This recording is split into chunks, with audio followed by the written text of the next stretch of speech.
session, and as you can see, you truly are the guinea pigs as we try to work out the glitches.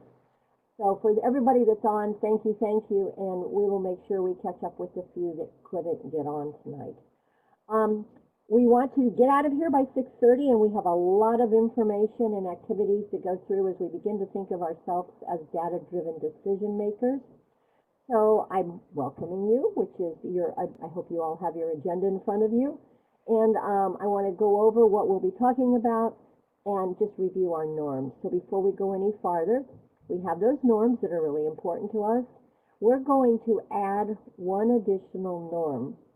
When you do raise your hand and you are identified to go ahead and talk, please say who you are and what site you're from, whether it's Tampa, Orlando, or Jacksonville. So if I was wanting to talk, I would say, hi, this is Carol, and I'm from Tampa, and then I'll begin to share.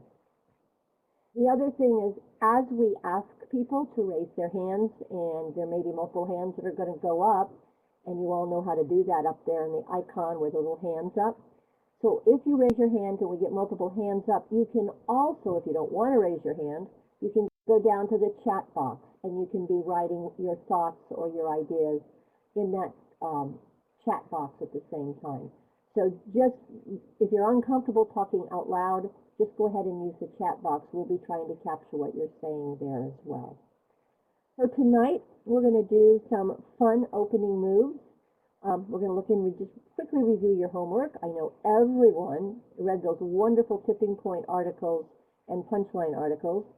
Then we're going to identify the responsibilities of a leader, and we're going to use kind of an infinity map system.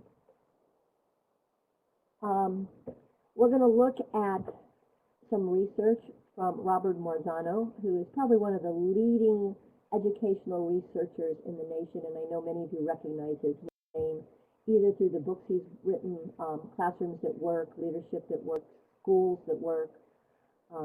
He is someone who is very deep into classroom walkthroughs and how to capture ongoing data and use it to support teachers as they develop themselves into master teachers. We're going to do some correlation of responsibilities of leaders, and then we're going to kind of go back and revisit what we began thinking about our role and responsibility as an educational leader, and perhaps now how we have changed that that idea of where we see ourselves going as really leading a group of educators. You're going to have some homework. You're going to be digging into the Farina and Koch book on excellence in leadership, and I think you're going to really enjoy that book. We also have a Marzano video where he really challenged us as far as leaders that make change that you'll be watching. So that's what we have tonight. If there's any questions that we need to touch on before we get started, you can either put them in the chat box or you can raise your hand.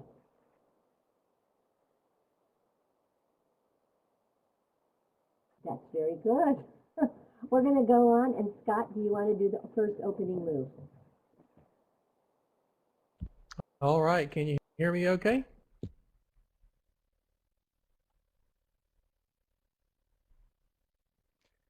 Can everybody hear me okay? Yes, okay, good. We want to get moving today by getting to know everyone a little bit more, by thinking about our educational careers, okay? I would like each of us to compile what we call a 6-word memoir that captures what you have achieved so far in your educational career in 6 words. So maybe something that you've achieved in your personal life, your hobbies, your life in general, your family, something along those lines, just to think about putting that in 6 words. And so we have up here on the screen some examples. And my example in 6 words is got school accredited in first year. So that's something that I was a little bit proud of. It was a difficult task, but we accomplished it. So I summarized that all up in 6 words. Andrea's is graduated from UF with my PhD. So we want you to take just a few minutes to think about your educational career and write a quick 6-word memoir for yourself. Okay, you can enter your memoir in the chat box in the bottom right-hand corner, and Andrea will paste them into the document for us. So just take just a minute.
So we have about 14 so far. That's good.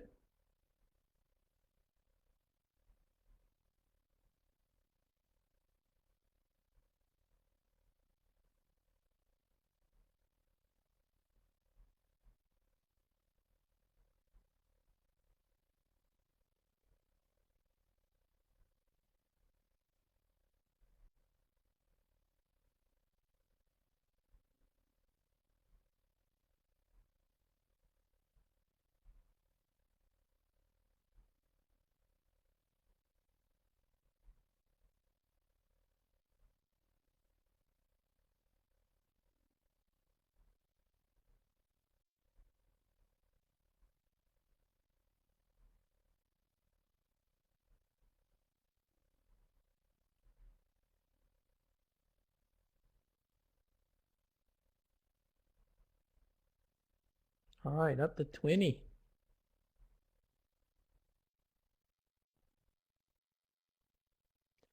Y'all are all so fast.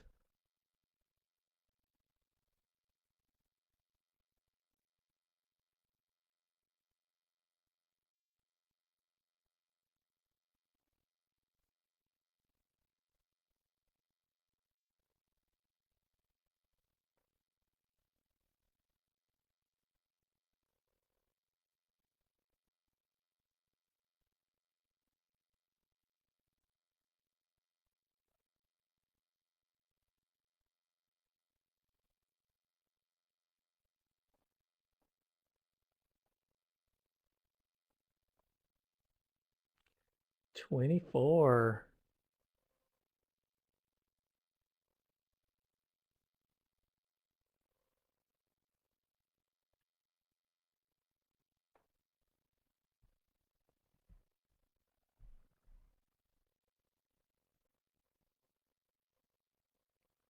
All right, is that everybody so far? Okay, so let's just take a second. You have them there on your screen, and let's just read through all these great responses. So you read the first three. Brian says his son is in air traffic control school. That's pretty cool.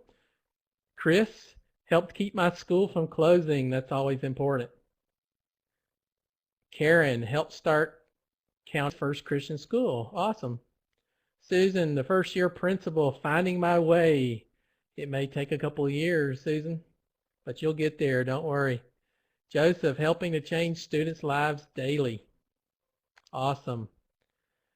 Stephanie, school on path for STEM designation. That's pretty cool. Casey, doubled enrollment in 1 year. That's awesome. Esther got several schools out of debt. That's always a great thing. Donna, school having best year ever. Cool. Really good to say. Peggy, the principal twice, 8 plus 10 years. Cool. So she found her way back. Debbie founded RCA pre-K through high school. Okay. Rhett worked with an amazing special education students. Nicole started school with only 11 students. Cool. Michelle implemented a team approach management style. Lori, varied experiences and my leadership grew. Yes. Gina started an MYP program and increased enrollment. Kim unified deteriorating school culture and climate. That's good.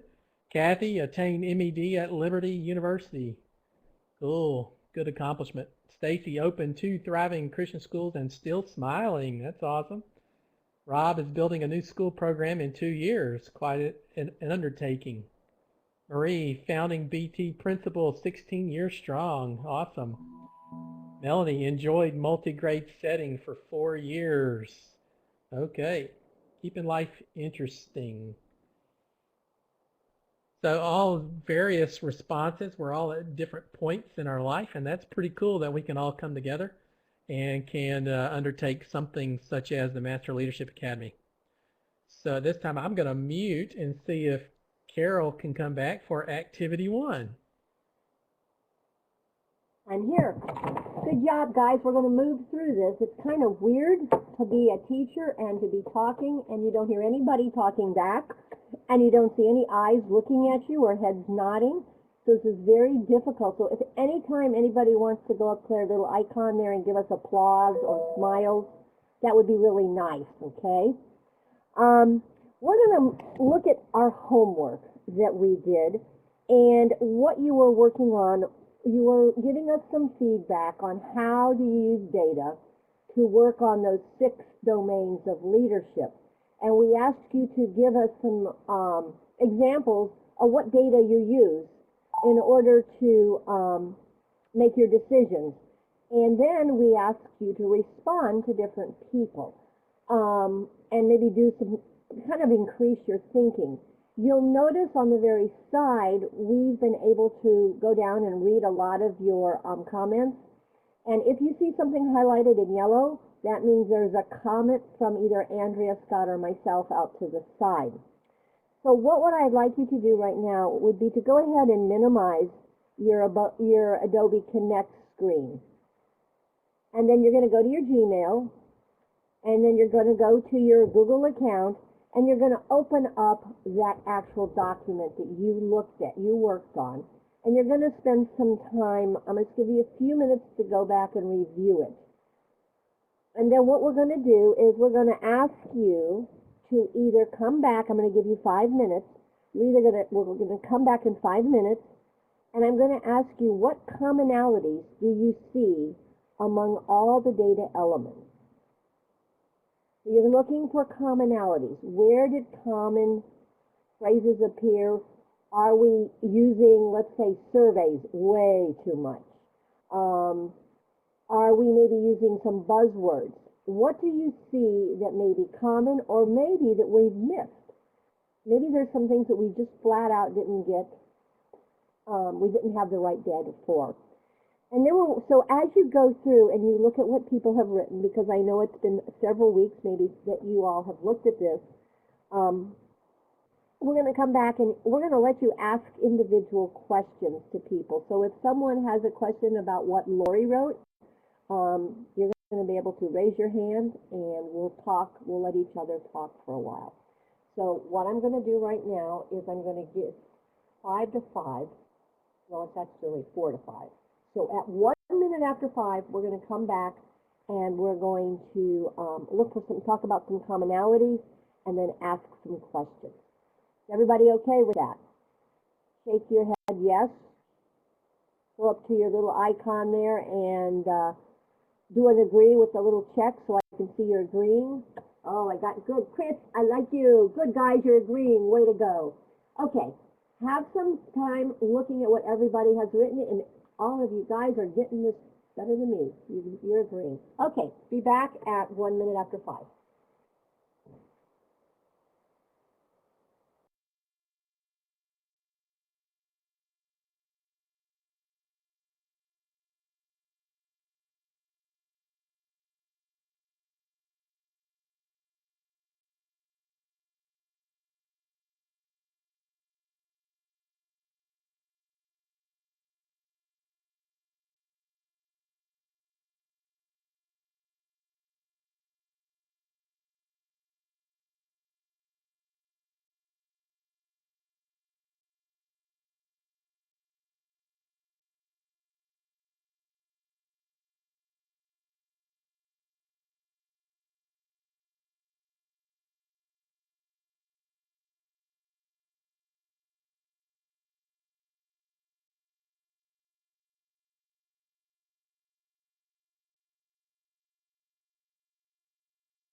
Okay, guys, we should all be coming back.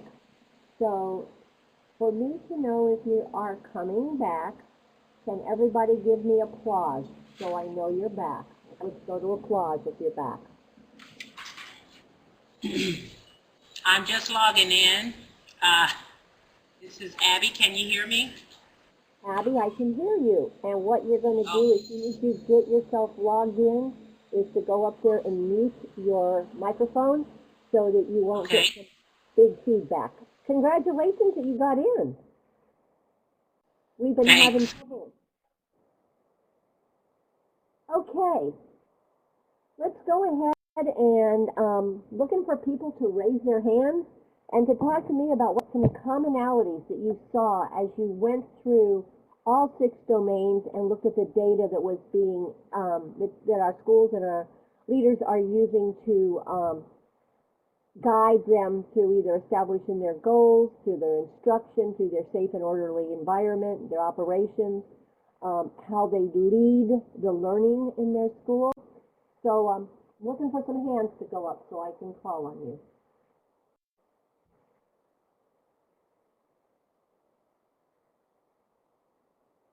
Okay, Kim, you wrote surveys and test scores, and we're seeing surveys again, observations. Professional development is another commonality I'm seeing. Joseph, do you want to go ahead and talk? And I'm going to mute my mic.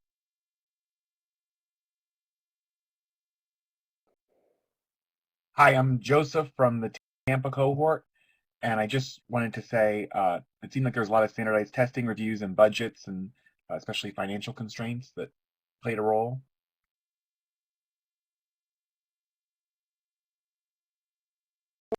Thank you. Who else is going to be daring and say what else they saw as far as common themes?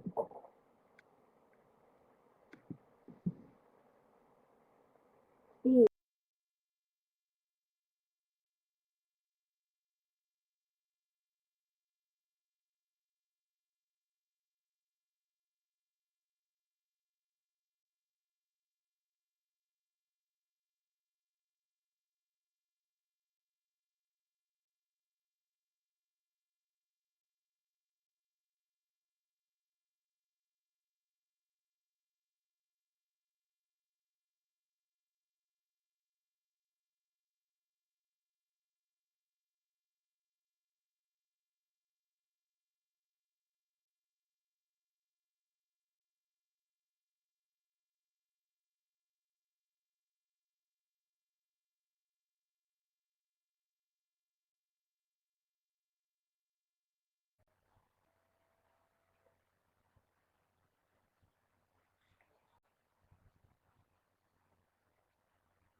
All right, Andrea, are you there?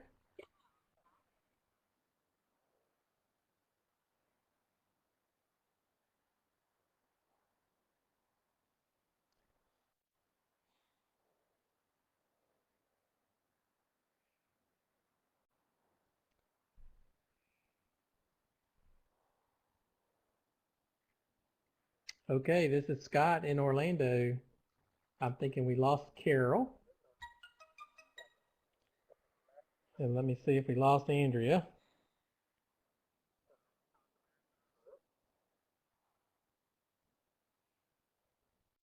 Hey, Scott, I'm here. Do you want to take it at this point? Sure, Carol's actually just trying to get back on herself. So in the meantime,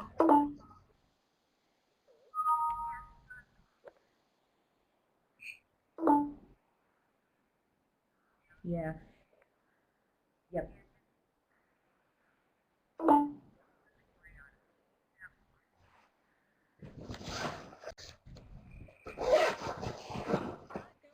If you want to, actually, I'll just open it up. If anybody would like to continue to add, comments about the 6 leadership domains, anything that they, some commonalities they found between the different domains that people had written, such as the goals and expectations, the resourcing strategically, quality teaching, Anybody else? You're welcome to raise your hand if you'd like to speak, and then you can unmute your mic. Or if you prefer to respond in the chat box, you're more than welcome to do that as well.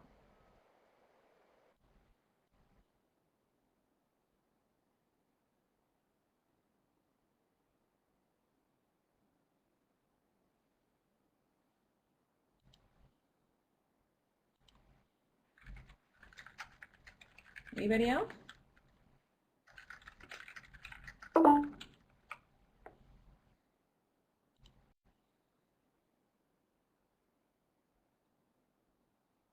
Okay, I see Abby is typing. Something I just briefly, I was looking, definitely with goals and expectations, I saw a lot of people talked about getting input from parents and teachers through different means, different modes. And so something I had saw some commonalities was using observations. A lot of people talked about surveys. One person had said, oh, I see, Brett, you have your hand raised. Interviews with teachers. So Brett, I'm going to give it over to you. So go ahead and you can go ahead and say something.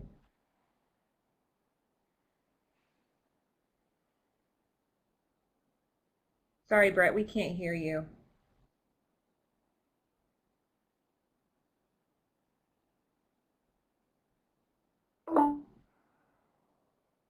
Yeah, I don't think your mic's working either, Brett. I think because we don't hear you at all. Do you want to type in the box? Something you'd like to add?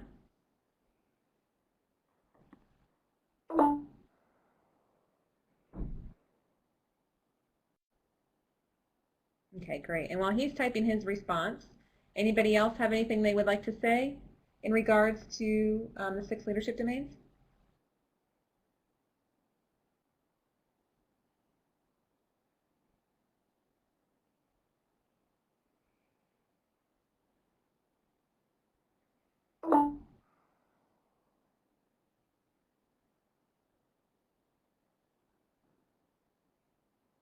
When I was looking at quality teaching, I love to see that a lot of you guys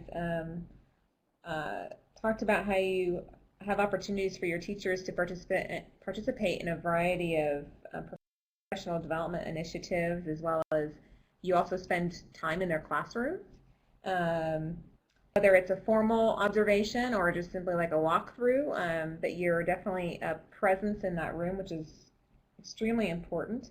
Some of you guys had also talked about how you have one-on-one conversations with your staff, and we're actually going to be talking a little bit more about that, or addressing that a little bit more in the sessions to come.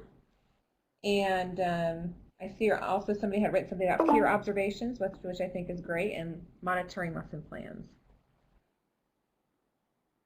Okay, Brett says that he thinks that sharing information among our classmates would also help us build connections with community resources. Absolutely. Great. Thank you for sharing, Brett. Okay. If nobody has anything else they'd like to share about the 6 leadership domains, we're going to move into the next article, which is the Smocker Tipping Point article. And I'm going to click on it on the session 2 page of the Google site. So that's where I am right now. That's where I'm getting this information from, just so all of you guys know. So if you click on Tipping Point article, which I'm going to do, this was part of your homework, was to read this article. Hopefully you guys all had a chance to do it. It was a wonderful article.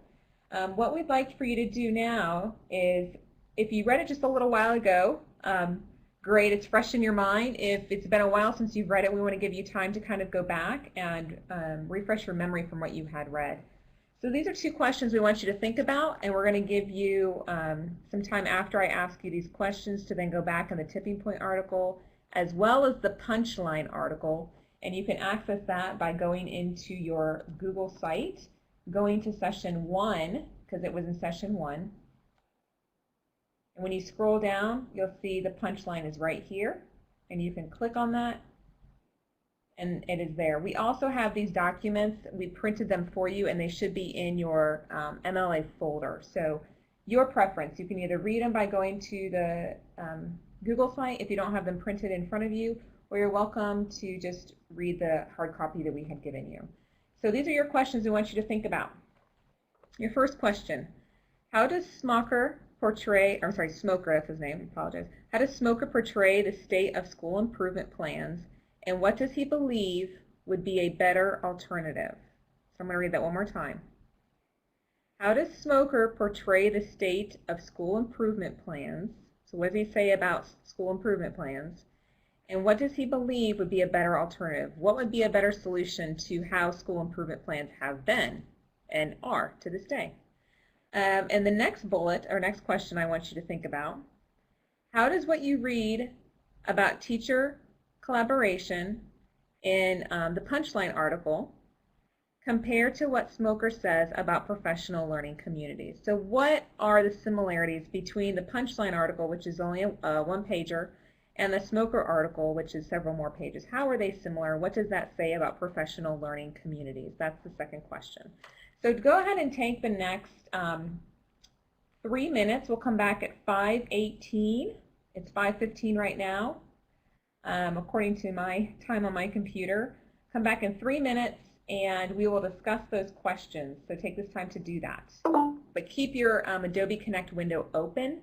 Do not close out of it. Do not click on the X on Adobe Connect. Otherwise, you'll have to click on the link to come back in.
All right, let's go another minute or two here. So let's come back at 5:20, just a little bit longer.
Okay, let's go ahead and come back together. Hopefully you've had a little bit of time to kind of refresh your memory. So anybody, let's answer that first question. How does smoker, I'm sorry, I spelled portray wrong, portray the state of school improvement plans, and what does he believe would be a better alternative? Okay, so Kim says, I interpret the writing to say that the lofty plans are overwhelming and that we are more successful when we set small, manageable goals for our schools. Absolutely. Anybody else would like to, that's the big picture. Anybody else would like to add to that, please do. And you're also welcome to, if you'd like to speak through your microphone, you can raise your hand and I will mute mine and you are more than welcome to speak. Okay, they are frustrating and too broad. Strategic plans are too big and can cause frustration. PLCs are the recommendation because teachers work together. Huh. Yeah, Peggy. Interesting that it was written 10 years ago. You're right. Steve, short term, intense focus is more productive than long-term plans. Donna Meyer says that it portrays no clear definition and complex versus collaboration and small short-term goals. Good. School improvement plans are like leaky boats. Yeah, I remember reading that. And that collaboration by teachers is more effective. And not only collaboration by teachers, but specifically short-term goals made during those collaboration moments together. So great. Focused, yep, definitely.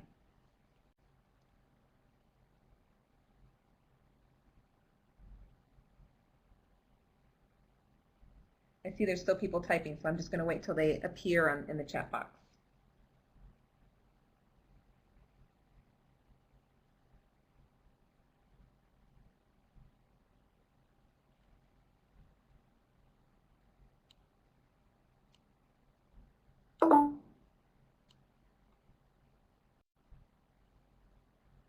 Ah, good. So we're kind of moving to the second question. How are the two articles relate as far as Punchline and Smoker? You're welcome to comment on that as well too. It appears he agrees with the Punchline and that short-term plans with an intense focus are more valuable than long-term planning. And not only intense focus, but a focus on what exactly? What did the Punchline kind of really talk about, and what did Smoker really talk about? A focus on what specifically?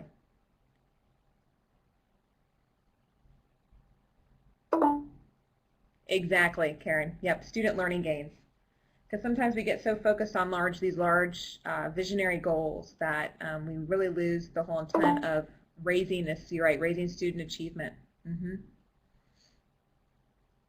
Yep, and using data collection, focus on student achievement. Good.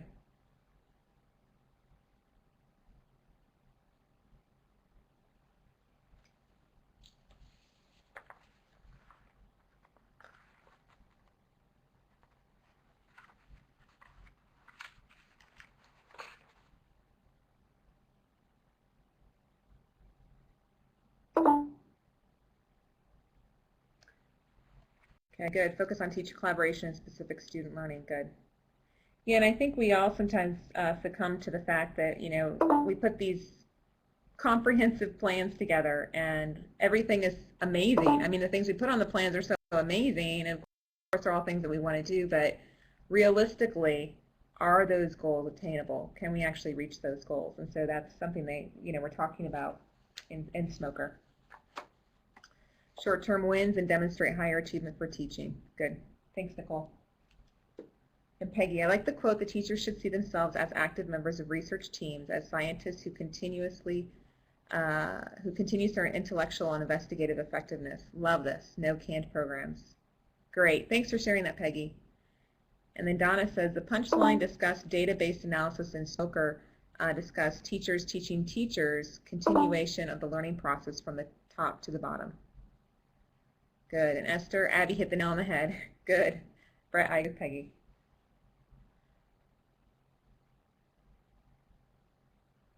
I like the idea of short-term wins as well. Just wondering how that fits in the real world. Very true. Good point.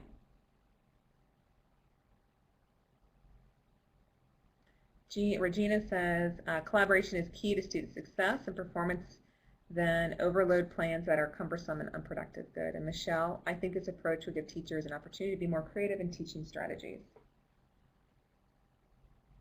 Okay.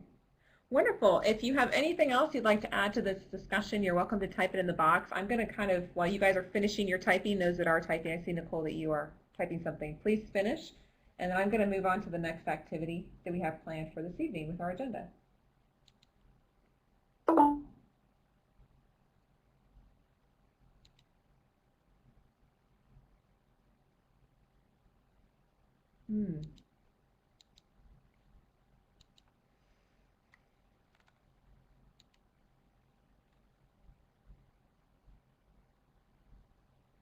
Okay, I just wanted to check something really quickly here.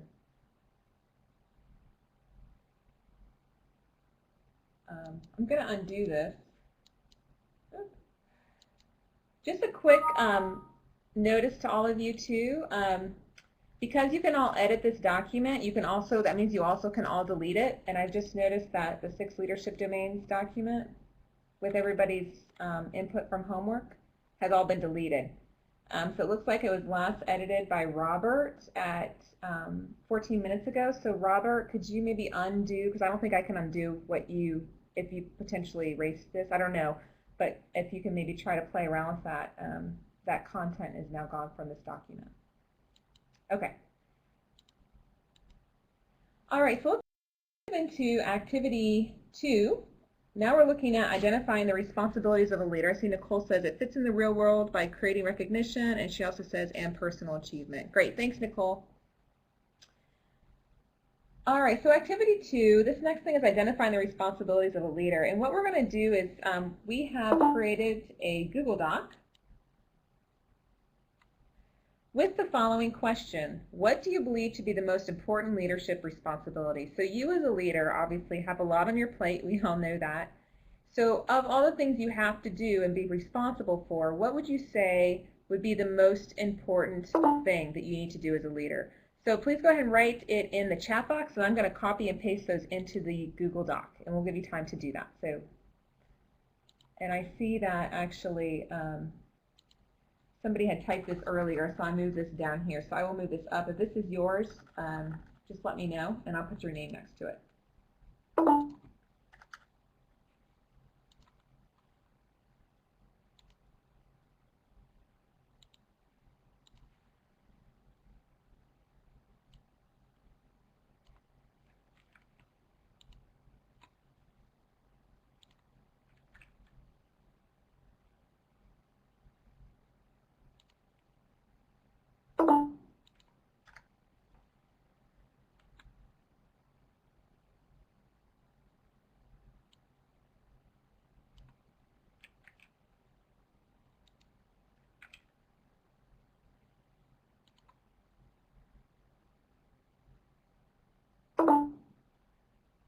Thanks for your comments, Ashley, or for adding to Michelle. I see those.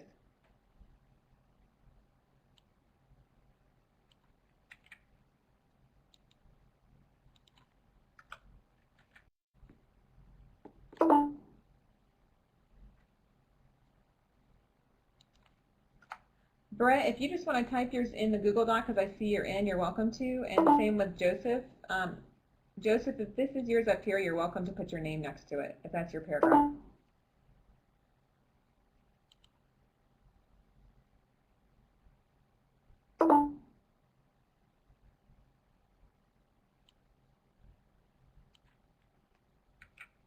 Oh, that's not yours, Joseph, okay.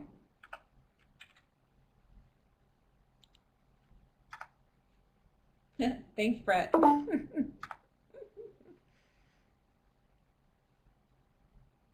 Oh, I know, it does say something nice. Want me to put your name next to it, Joseph? Oh, that was Marie's answer. Oh, the one you just sent right here, Lori? Okay.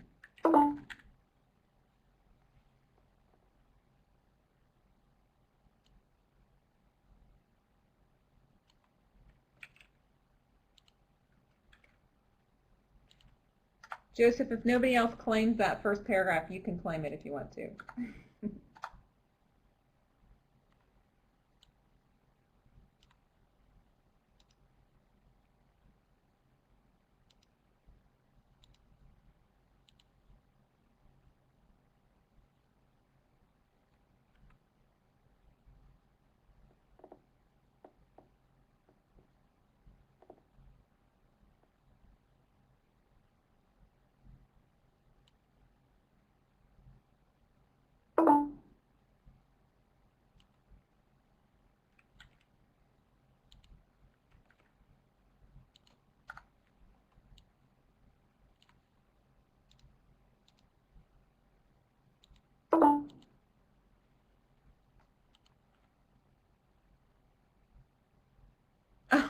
Oh, the paragraph belonged to Marie. Got it, Lori. Okay, I'll switch that back.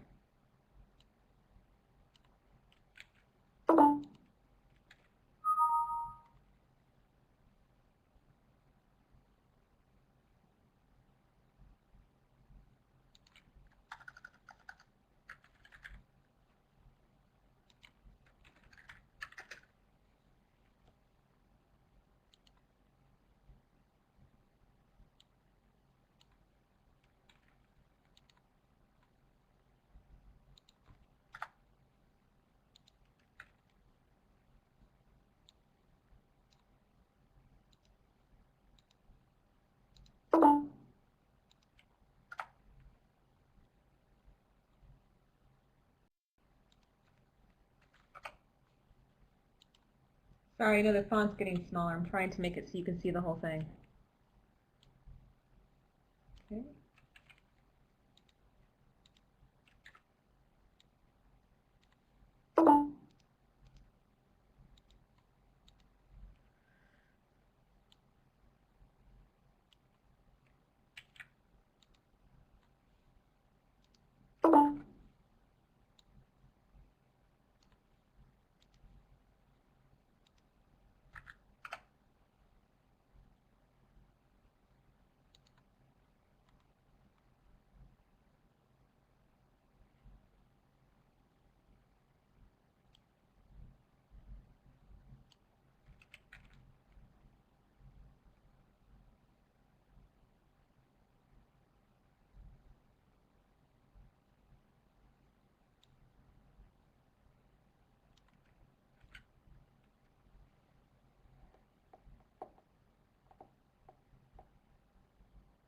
Okay, has everybody listed their response? If so, I'll just read through them since I just kind of was copying and pasting. If I miss somebody, please let me know in the chat box or raise your hand or something. So Marie says the most important role of leadership is to empower the people around you to achieve their full potential. Many times it is easy to simply do what needs to be done, but it is crucial to make sure that everyone in an organization feels vital to its success. Effective leaders work with people to establish goals and then make sure that the team has the tools to achieve them. Kim says safety of her students. Susan says fostering a sense of trust. And I want you to be thinking about these as I go through them. A lot of them are going to overlap, but think about which one means you believe to be the most impactful for student achievement. So as I'm reading through these and we're talking about that, be thinking about that because we are going to take a vote. Susan says fostering a sense of trust. Chris says guiding and inspiring all members of the school community to achieve the mission. Brian says the ability to keep the main thing. Michelle says making expectations clear and following up to ensure expectations are being met. Oh, I like that, accountability. Brett says student success and growth. Lori says empowering those around you and work to establish goals. Karen says, scroll down, to encourage, protect, and encourage growth in students and staff, maintain a program of integrity, and assume responsibility. Donna says the most important role of leadership is to be willing to follow if necessary and to be engaged enough to recognize those times as well as bring out the best in others and inspiring growth and self-potential. Melanie says safety first and creating a nurturing environment for all. Peggy says moving the school forward. Ross, building community and school family through shared vision and expectations. I love that. That's kind of part of our leadership domains, those big domains we've been talking about.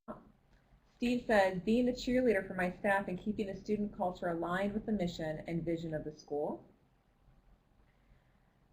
Sister Regina says, the most important role for the leader is to have a vision and goal of where you are going that every member of the community will buy in and collaborate to bring about greater success for the school and community.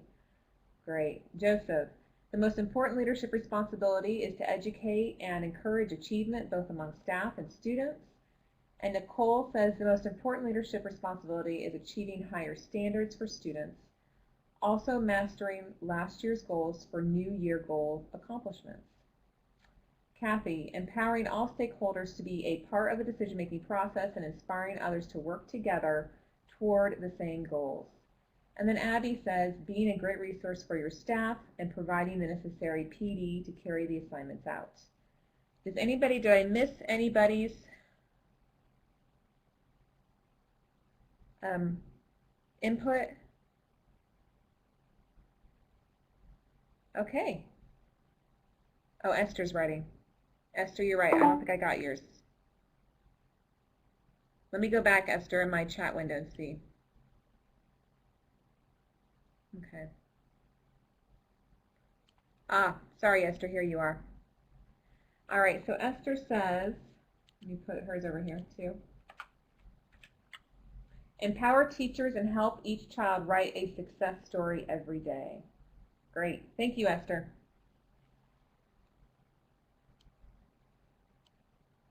Okay, so what we're going to do, a lot of these overlap, but let's just go ahead and go back through and please vote for the one that you think most has the greatest impact on student achievement, okay? So when I go ahead and say the name like Marie, Kim, I'm not going to read the whole thing because you can see it yourself, but go ahead and raise your hand if you agree that that's the most impactful, and like I said, some of these overlap, but and then we'll go ahead and see where the commonalities are and what you guys have to say. So Marie, go ahead and raise your hand if you agree, and I will put tally marks behind or in front of Marie's name. Okay. All right, Lori has one. Kathy, Brett, Abby, Michelle, Susan, Kim, Regina.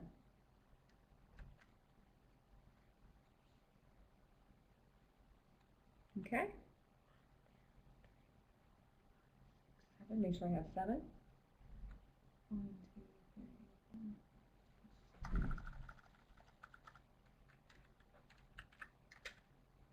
4. Okay. All right, great. Let's go down to the next one.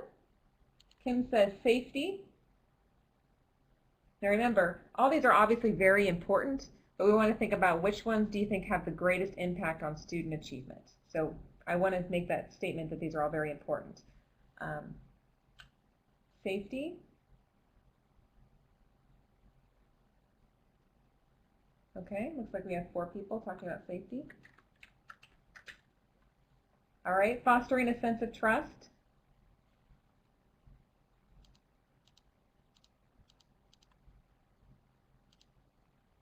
Fostering a sense of trust. Okay. Oh.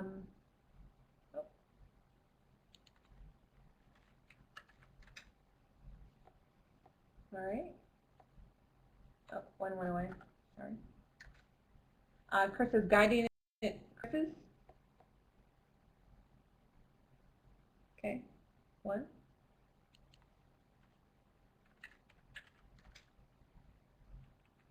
Oh, I think I'm doing numbers.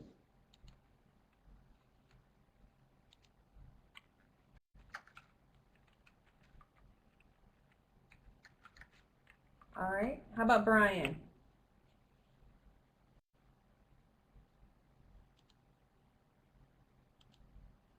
How about Brian?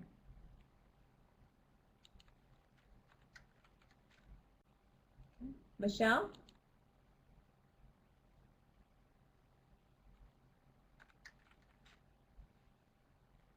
Okay. 2. Student success and growth.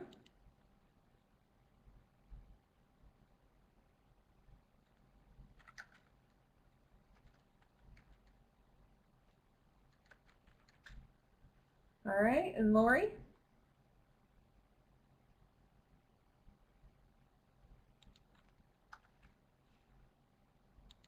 Okay, Lori?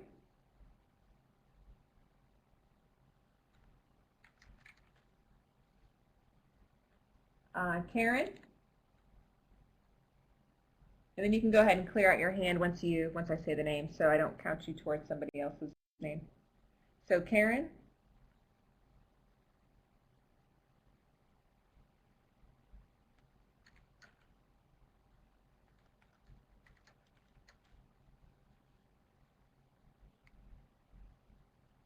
Okay, 6 people.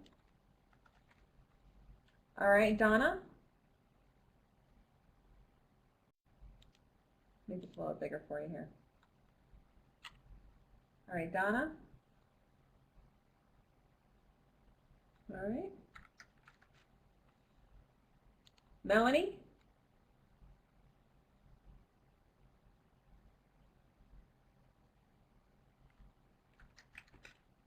Okay. Peggy?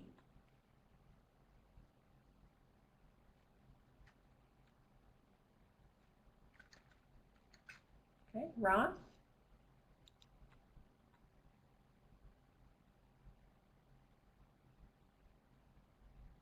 Ross?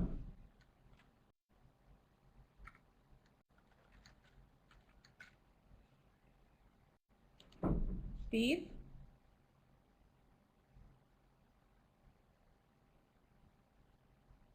Steve, okay. Sister Regina?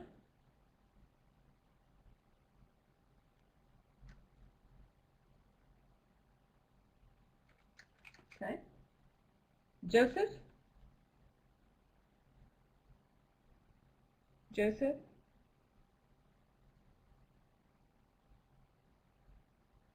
All right, thank you. Nicole? Nicole? And Kathy. Last one, Kathy.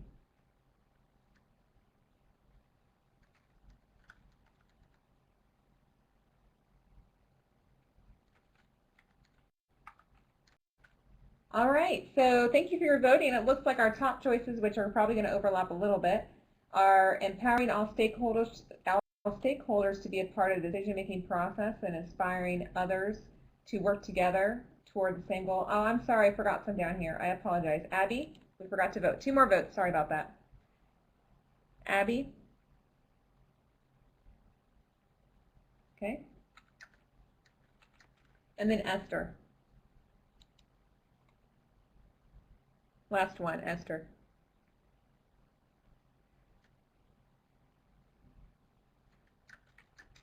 Okay, thank you for your voting. All right, so it looks like I said, the one I read is Kathy. Esther, empower teachers and help each child write a success story every day. Let's see what else top numbers we have. Up here, Marie, the most important role of leadership is to empower the people around you to achieve their full potential. Many times it is easy to simply do what needs to get done, but it's crucial to make sure that everyone in an organization feels vital to its success. Effective leaders work with people to establish goals and then make sure that the team has the tools to achieve them. Good. And then I'd say down here, Brett talks about student success and growth. Karen talks about to encourage, protect, and encourage growth in students and staff, maintain a program of integrity and assume responsibility. And then Ross's statement here. Building community, school, family through shared vision and expectations. Joseph also received 6. Is to educate and encourage achievement both among staff and students. And then Nicole says, achieve higher standards for students, also mastering last year's goals for New Year goal accomplishments. Okay, wonderful. Thank you for your participation. What we're going to do now is we're going to move into the next activity, activity 3, which says ranking Marzano's 21 responsibilities. And so moving right along, I'm going to open this up. In your binder, there is this hard copy of this document. So what I would like you to do is I'd like you to, this is kind of your time to take a restroom break as well as fill this out. So we're going to give you 10 minutes total to fill this out and rank in what order you believe to be the responsibilities to have the most impact on student achievement.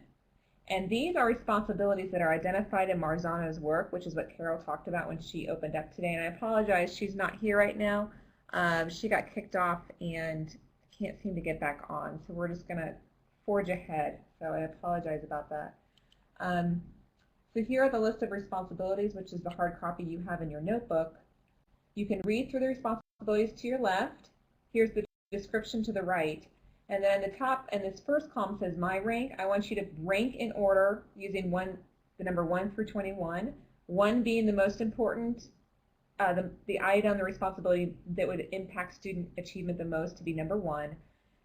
The responsibility that would impact student achievement the second highest, put a number 2 there, and so forth and so on. So go ahead and rank these. And then we'll come back together, we'll talk about the ranks, we'll talk about the correlations and actually see which of these responsibilities have the highest correlation to student achievement, which basically means that they would impact student achievement the most. Again, it's a correlation, not a causation, which means that correlation means it contributes to and does not actually cause it to happen. So there's been a correlation or a relationship between these. So let's come back. It's go ahead and set your timers for 10 minutes, starting right now on your phone. If you have a phone, my clock says 5:47, so that's going to put us back here. It's now 5:48. That's going to put us back here at 5:58. So please come back at 5:58, having filled out this document in your hard copy form. Use the restroom, get a drink of water, and we'll meet back here in 10 minutes. See you then. Please keep your Adobe Connect open though. Just mute your mic. Just keep your mic muted and stay on because I don't want you to have to try to get back on again. So just keep your mic muted and keep Adobe Connect open.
I think I'm actually on. You are, Carol. So why don't you just, when we come back from break at 5:58, why don't you go into activity 4, because they're ranking the 21 responsibilities right now. Okay. So they're going, are we going to ask them, how am I, wait a minute, am I going to put the ranks here or what? I'm going to pull up the correlation chart and you can talk about that and they compare with what they, Show what was ranked, right?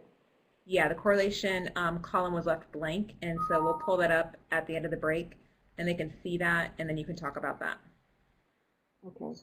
But Right what now about are they going to see the rankings, how these were ranked, right? Yeah, well, the ranking is the correlation, and there is that as well next to the other next to the main table. No. Okay, good. Yep, they're both there. Okay.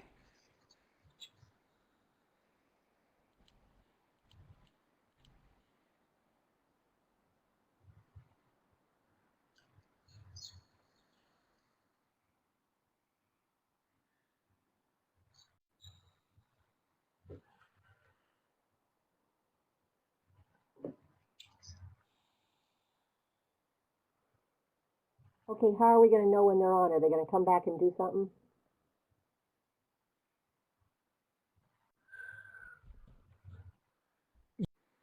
When they're back, yeah, we're going to ask them to raise their hand. Raise their hand, okay. So maybe at 5:58/9, you can ask them to raise their hand that they're back.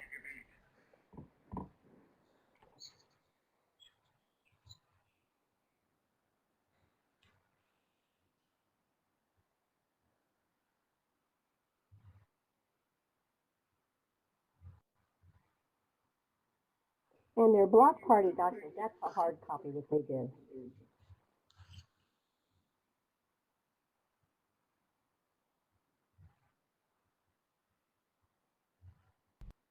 And Carol, I'll make the correlation chart available to them after tonight, so they can click on the Google site and see it if they don't get it all written down in time.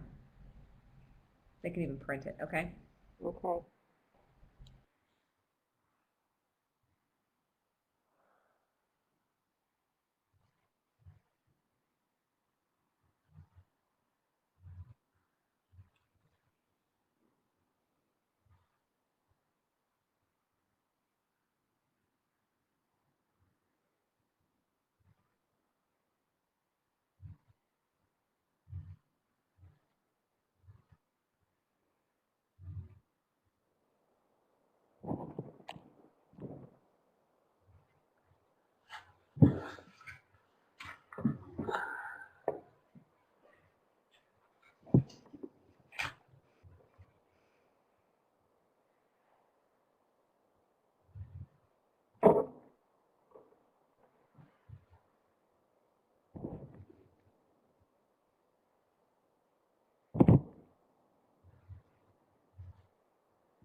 Carol, do you want to mute your mic just till we come back?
All right, Carol, do you want to go ahead and take over and ask everybody to raise their hand and keep it raised so we know they're back?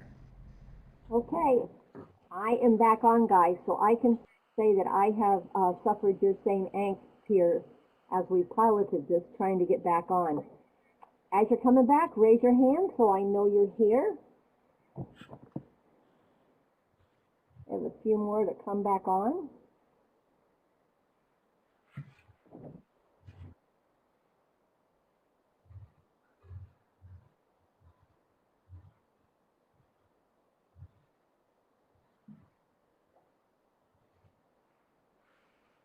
And just a few more and we can start.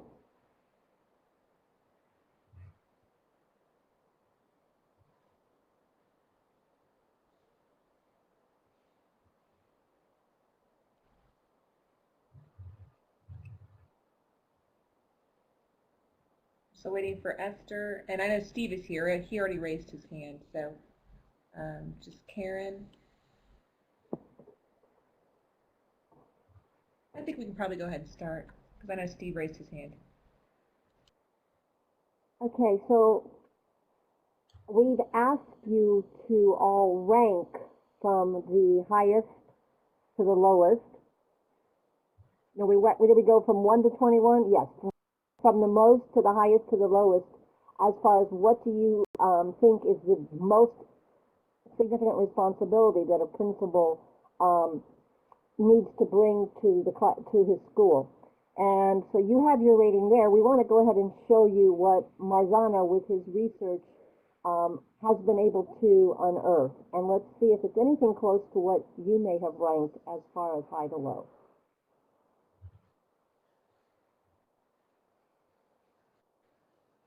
So I'm going to give you just a few minutes to look at the correlations. As far as the highest correlation would be the one that would have received the number one most important responsibility of a principal. And as Andrea scrolls down, and we will post this for you, you will see that the ability to have situational awareness has been found by research to have the highest correlation. And if you look at your document, it talks about that a principal or administrator that carries situational awareness is someone who's aware of the details and the undercurrents in the running of the school and uses this information to address current and potential problems. So as you think about your go-to teachers, so you can keep the temperature and the pulse of what's going on, principals who exhibit this skill have found to have the highest impact when it comes to student achievement. And then you can see the next one is flexibility. And then we drop down into the discipline, monitoring, evaluation, the culture, resources, knowledge of curriculum and instruction, understanding assessment, and being a change agent. Those all are very high skills that affect student learning and achievement. So give you just a few seconds to look at those, and then we're going to go and we're going to visit your block party. But right now, as you are looking at this, does anyone have anything that they want to raise their hand and say, I really want to talk about this. Maybe this is not what I expected.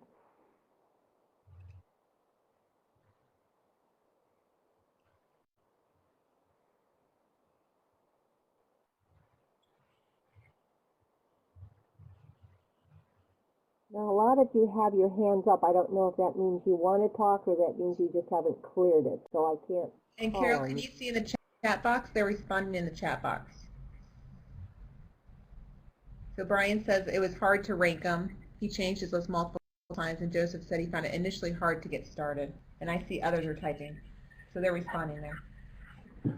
I would like to ask, how many of you rated relationships as number one?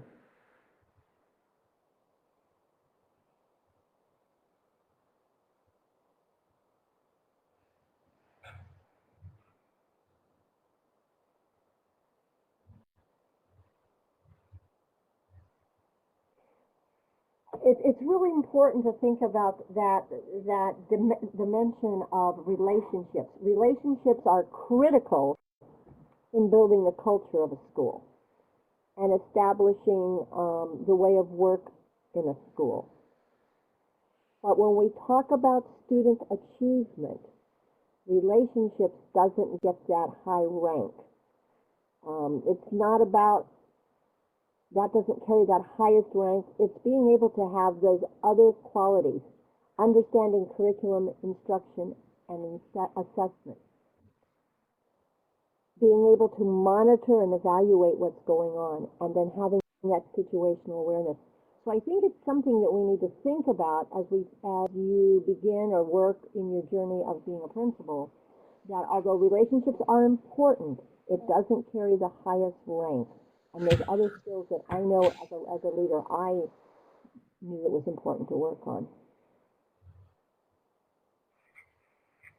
Steve, I like your idea. You say you believe that relationships are built strong at the beginning, and discipline takes a different role. Absolutely. I agree.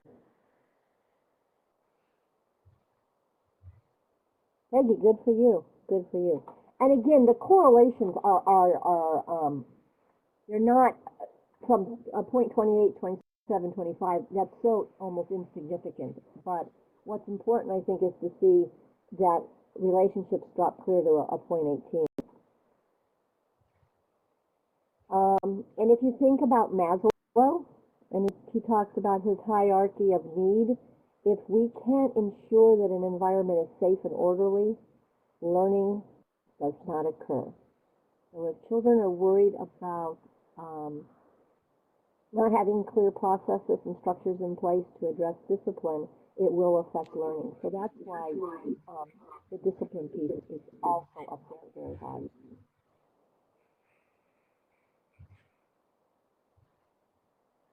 Any other responses that people want to talk about?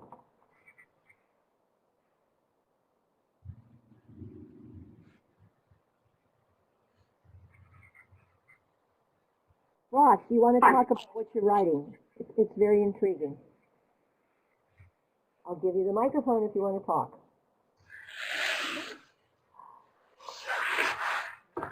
Hi.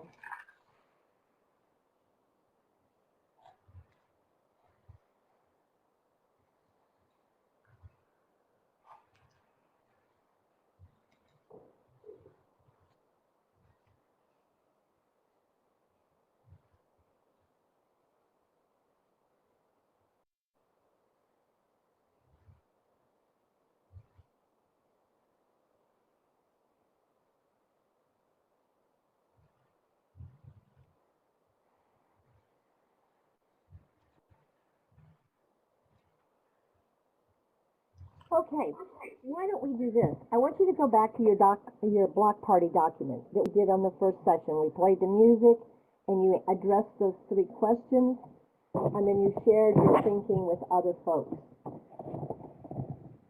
So if I go back to session 1 with the block party questions, talks about here's where I am as an educational leader, here's where I want to be in 3 years, and most importantly, that number 30 question. These are the skills and support I need to get there. I want you now to spend a few minutes, turn the page over, and maybe now you are thinking possibly differently. Here's maybe where I want to be now as a leader in 3 years, and what skills maybe have you thought about differently that you may need to address to become that master leader. So I'm going to give you 5 minutes to begin to do some thoughtful, I'm going to do 3 minutes, some thoughtful writing, and then let's come back and talk about what you're thinking as far as perhaps now you're thinking differently in the skills that you need and support that you'll need. Okay, so let's do 3 minutes. That brings us back, it'll be 6:11. 6:11.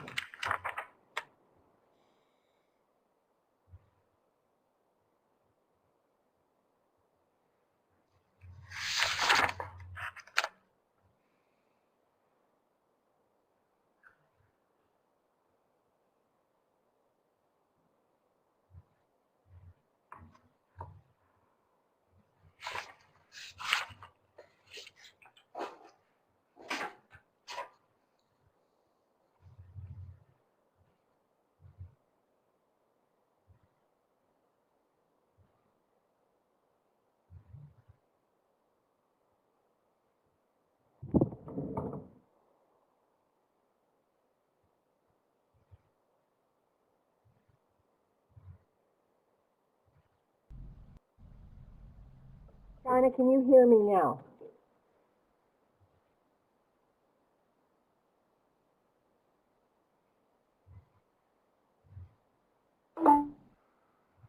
Yeah, Carol, go ahead and just restate one more time what you wanted them to do and the time you wanted them to come back.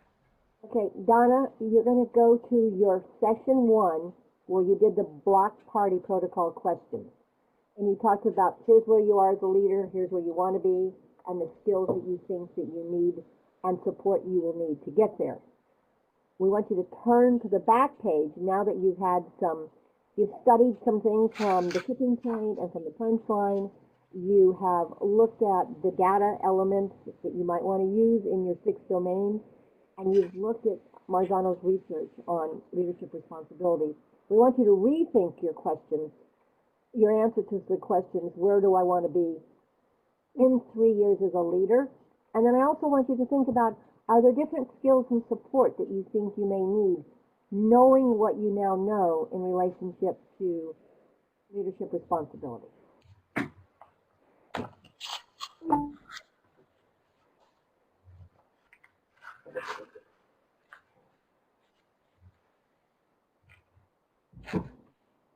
Okay, guys, and we're going to do about 2 more minutes. I'll ask you to come back in with an applause.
Okay, let's go ahead and come back. And I need to know that everybody is back, and maybe you've done some little bit of reflection. So as you come back, let's do an applause, and I know you're back.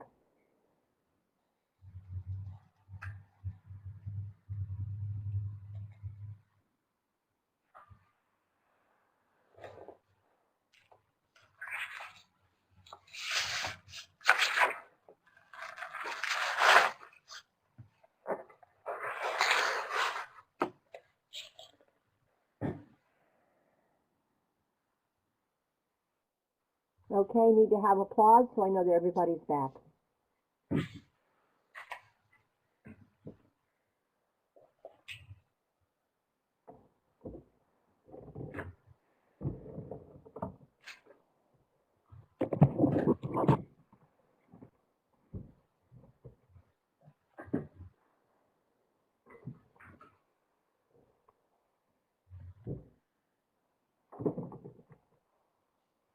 Okay, before we close up for the evening, and we're going to maybe even finish a few minutes early, I'd like to hear from people about what they're thinking as far as when they started with us a month ago. You've done some reading. Hopefully we've begun to challenge a little bit of your thinking on being a leader that focuses decisions based upon data. And what are you now thinking as far as skills and challenges that you're going to face as a leader? Anybody like to raise their hand and talk? That would be great.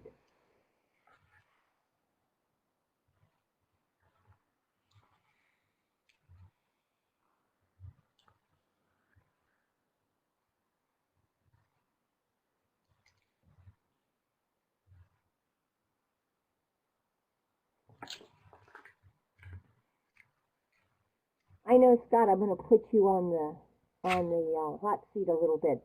Having just left being a principal and having listened and gone through this Marzano work, are you thinking anything differently as far as leadership responsibility?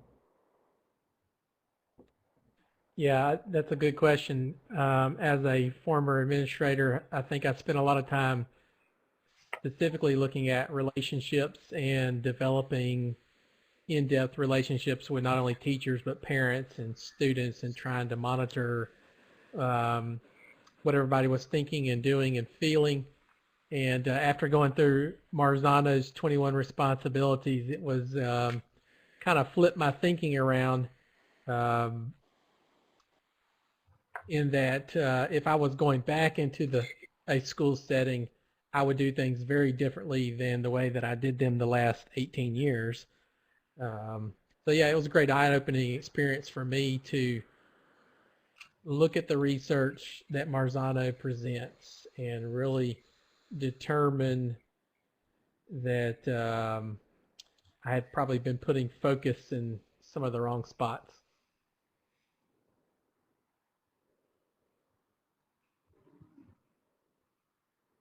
Anybody else?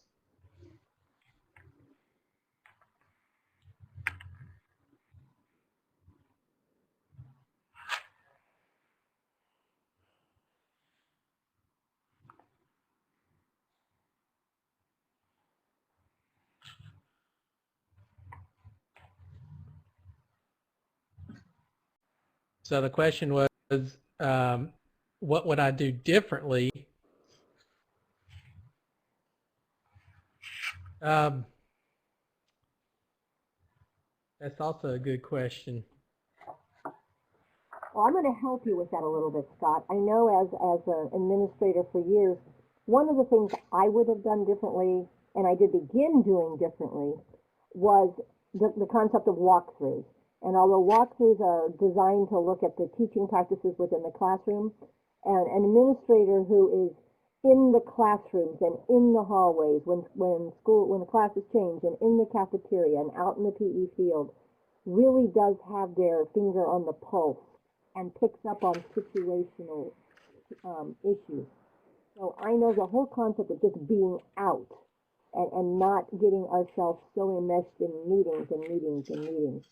And one of the things we began to do differently is that we began to put, my administrators and I, we put notes on our door saying, we are out learning with the teachers, so that we could get out there and see what was going on. Sure, yeah, I agree. I tried to spend as much time out of the office as I could in the school, in classrooms, working one-on-one with students.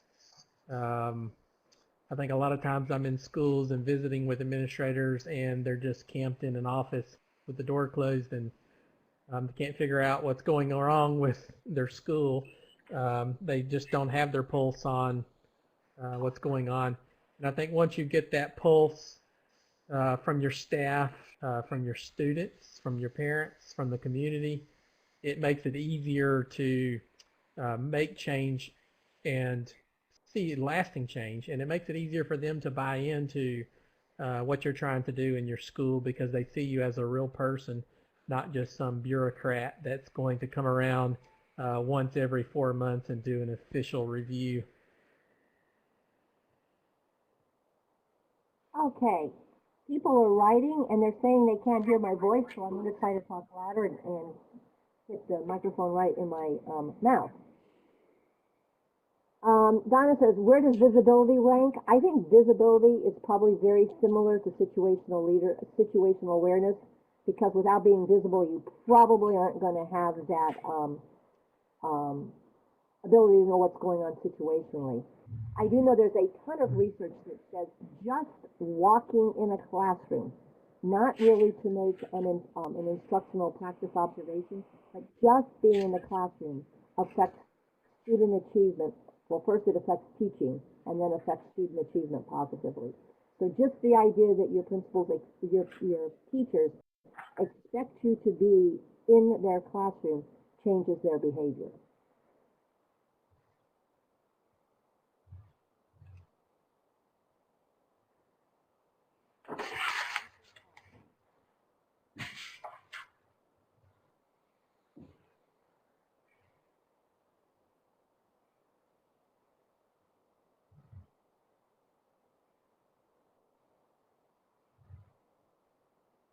All right, we are coming to the end of this evening, and I really want to thank you who have hung in there with us. This was definitely an exercise in patience. I know my patience were tested, certainly. We have a little bit of homework that you'll be doing before we come back together, and what we want you to do, we have I think a very interesting video we want you to watch. It's Robert Marzano talking, and I think even in the video he says the one thing he doesn't do very good at is presenting. But this is a good video. It begins to challenge us to think that if we're going to be leaders, we're going to have to bring about change. And we know we bring about change by using data. So this will be the video that we'll ask you to watch. Andrea, are you wanting them to watch it now? No. No, but I was just showing them if they click on it that it will take them to the video on the Google site. And there's also Google Doc to post a response from the video. So we'll want you to watch that video and give us a post on it.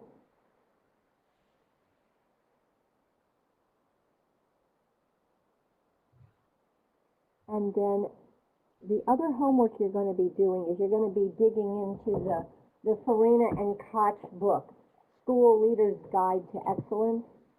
As much as our Marzano book that you're going to be studying is very technical, Farina and Koch, Harmon writes very, very down to earth. And you are going to come away with amazing ideas. And every one of her pages are filled with, go ahead and do what I do, what she did. She was a principal in New York City schools. She later became the chancellor of New York schools, retired, and has just recently, they've brought her back in an interim basis to help guide some changes within the New York schools. A really down-to-earth kind of teacher's leader, so I think you will enjoy that. And then finally, we want you to spend some time doing some thinking and reflecting on your journal and making sure you enter that into your personal folder so that we will be able to read those. Any questions about the homework that you'll be doing?